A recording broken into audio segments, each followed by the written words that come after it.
नमस्कार दोस्तों, मेरा नाम डॉक्टर रोहित नारा है। मैं ऑर्थोपेडिक और जॉइंट रिप्लेसमेंट सर्जन हूँ काइनोस हॉस्पिटल रोहतक में। दोस्तों, आज हम आपसे बात करना चाहेंगे बड़ी उम्र के लोगों में घुटनों के दर्द के बारे में, जो अक्सर हमें देखने को मिलता है कि लोग हम तक बहुत लेट स्टेज पे हम तक पहुँच पाते हैं और तब तक उनके गोडे बहुत ज़्यादा खराब हो चुके हैं। जबकि ऐसी भ्रांति हमारे बीच में फैली हुई है कि अगर हम जल्दी इलाज कराएंगे तो हमारे गोडे शायद ठीक नहीं होंगे या हम बहुत दिनों तक नहीं चल पाएंगे या शायद हमें बहुत समय तक दर्द के अंदर रहना पड़ेगा, जबकि ऐसा कुछ भी है नहीं। अगर आप जब से आपको दर्द शुरू हुआ है बहुत जल्दी हमारे पास आते हैं तो 90% गोडों को बहुत लंबे समय तक चलाया जा सकता है। उसमें कभी कभी हड्डी की कमजोरी को लेकर दर्द होता है, कभी कभी बहुत अर्ली स्टेज का आर्थराइटिस होता है जिसको हम दवाओं से डिले कर सकते हैं, उसको टाला जा सकता है। उसमें बहुत जल्दी नी रिप्लेसमेंट की जरूरत नहीं पड़ती है। जो गोडे के अंदर खराबी होती है उसका ये मॉडल से मैं आपको समझाना चाहूंगा कि गोडे में क्या चीज खत्म हो जाती है, कैसे दिक्कत होती है। ये आपका चिकनी सतह होती है जिसके ऊपर आप लोग चलते हैं, जो नीले रंग से इसमें दर्शाया गया है।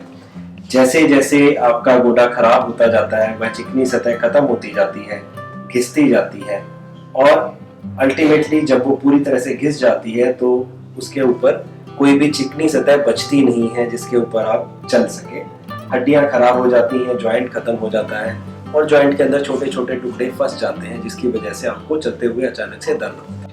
हम जो ऑपरेशन जो हम करते हैं आपको, जिससे हम आपको पेन रिलीफ दे सकते हैं, जिससे हम आपको ठीक कर सकते हैं, उसके अंदर हम इस तरह से गोडे का जो घिसा हुआ पार्ट होता है उसको निकाल देते हैं। उसको 8 से 10 मिलीमीटर की लेयर यहाँ से निकाल दी जाती है दोनों तरफ से और दोनों के ऊपर मेटल की कैप चढ़ाकर उसको वापस रिड्यूस कर देते हैं। इस ऑपरेशन के जरिए आपकी मैक्सिमम हड्डी बची भी रहती है, जॉइंट आपका बदला जाता है, तो जॉइंट से रिलेटेड जितना भी जो भी दर्द होता है वो आपका खत्म हो जाता है।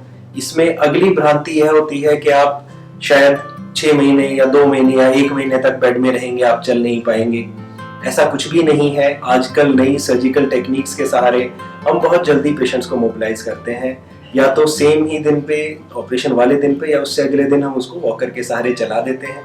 लगभग आप 2 हफ्ते 3 हफ्ते के आसपास, 4 हफ्ते के आसपास मैक्सिमम आप वॉकर पे रहते हैं, जिसमें आप वॉकर के सहारे पूरे वजन डाल के चलते हैं। एक बार जैसे ही आप कंफर्टेबल हो जाते हैं आप वॉकर को छोड़ सकते हैं। वह स्टेज 2 से 4 हफ्ते के बीच में कभी भी आ जाती है। उसके बाद आप नॉर्मल तरीके से चलते रहते हैं, आप अपना मसल बिल्डअप करते हैं, आप एक्सरसाइजेज करते हैं। आपको जमीन में बैठने में थोड़ी दिक्कत का सामना करना पड़ सकता है। उसके अलावा आपको चलते फिरते रहने में किसी तरह की कोई दर्द, कोई तकलीफ, कोई दिक्कत, कोई परेशानी नहीं होती है। और जनरली एक बार से बदला हुआ नी, अगर हम रजिस्ट्री डेटा पे जाएं, अगर हम देखेंगे कितना लंबा वो चलता है, तो लगभग 10 साल के एंड पे 96% के आसपास गोडे चल रहे होते हैं। 15 साल के एंड पे 87% के आसपास गोडे चल रहे होते हैं। 20 साल और उससे आगे लगभग 84% के आसपास गोडे चल रहे होते हैं। तो आपका 10 में से 8 लोगों के गोडे जो बदले हुए हैं वो आपका 20-25 साल के आसपास तक निकाले जाने की उम्मीद है, जो कि एक बार अगर हम 65, 60, 55 की एज तक भी आ गए और हम बदलें तो आपकी बची हुई लाइफ को पूरी तरह से निकाल देना चाहिए। इस तरह से यह एक बहुत ही सफल ऑपरेशन है जिसके जरिए हम आपका पूरी तरह से आपकी परेशानी को खत्म कर सकते हैं। अगर आप या आपके आसपास का कोई भी लोग इस परेशानी से जूझ रहे हैं तो कृपया अपने आसपास के किसी भी ऑर्थोपेडिक सर्जन से संपर्क कीजिए, उन्हें अपनी परेशानी बताइए। They will take best care of you and आप बहुत जल्दी उस परेशानी से छुटकारा पा सकते हैं।